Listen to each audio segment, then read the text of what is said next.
नमस्कार दोस्तों।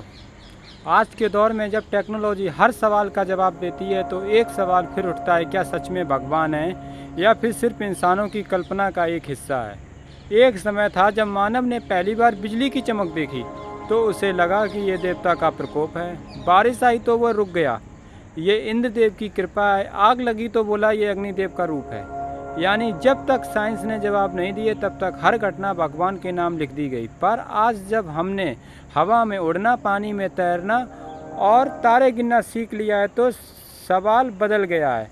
भगवान है भी या सब कुछ बस नेचर का सिस्टम है, या जो नेचर है वो ही भगवान है। एक तरफ साइंस कहता है हर चीज़ का लॉजिक है और दूसरी तरफ स्पिरिचुअलिटी कहती है हर लॉजिक पर भी एक ट्रूथ है।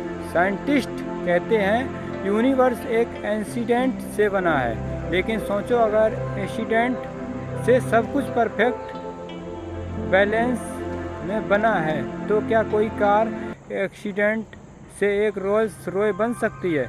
जब तक एक छोटी सी मोबाइल ऐप बनाने में हज़ारों लाइनों कोड को लिखना पड़ता है तो क्या पूरे यूनिवर्स से बिना किसी कोड के चल रहा है?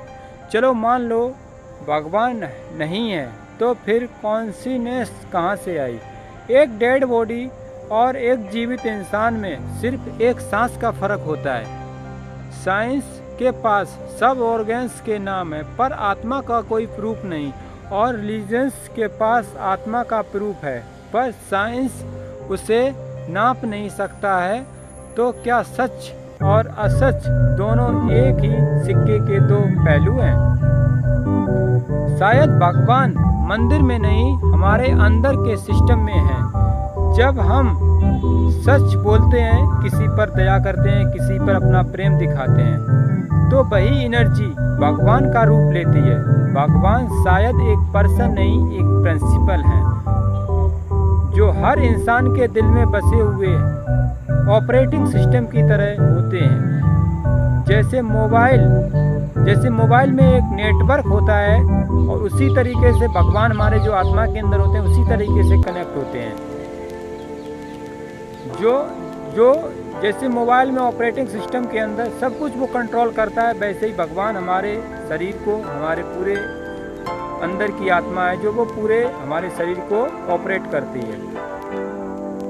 अगर आप भगवान को मंदिर में नहीं देखते हैं तो आप अपनी माँ के चेहरे में भगवान को देखो जब वो बिना फायदे के मुस्कुराती हैं। अगर आपको खुशी मिलती है तो एक बीज का पेड़ में बदलना देखो। कैसे एक छोटा सा बीज एक बड़े वृक्ष का रूप ले लेता है, उसमें भी एक डिवाइन कोड ही लिखा होता है। तो सवाल ये नहीं है कि भगवान है कि नहीं है, सवाल ये है कि आपने उसे किस फॉर्म में पहचाना है। आपका क्या मानना है? क्या भगवान एक एनर्जी है, एक सोच है, या सिर्फ इंसानों की इमेजिनेशन है? अपना विचार कमेंट में ज़रूर लिखना, क्योंकि शायद भगवान भी इसी विचार में छुपा हो। लेकिन मैं यहाँ पे ये कहना चाहूँगा कि बहुत से लोगों को मैंने ऐसा देखा है जो अपने माता पिता को बहुत ही परेशान करते हैं। तो मेरी उनसे हाथ जोड़ के रिक्वेस्ट है कि आप अपने माता पिता में ही अपने भगवान को देखो। किसी मंदिर के सामने तो आप जाके वहाँ को उनको 56 भोग का भोजन खिला रहे हो, लेकिन आपके घर में जो भगवान बैठे हैं आप उनको नहीं देख रहे हो। तो सबसे पहले आप लोगों का कर्तव्य जो बनता है वो कर्तव्य ये बनता है कि आप अपने माता पिता को देखो, अपने माता पिता में अपने भगवान को देखो। वही आपके सर्वेश्वर हैं, वही आपके सब कुछ हैं, क्योंकि जो जन्मदाता होता है वही आपका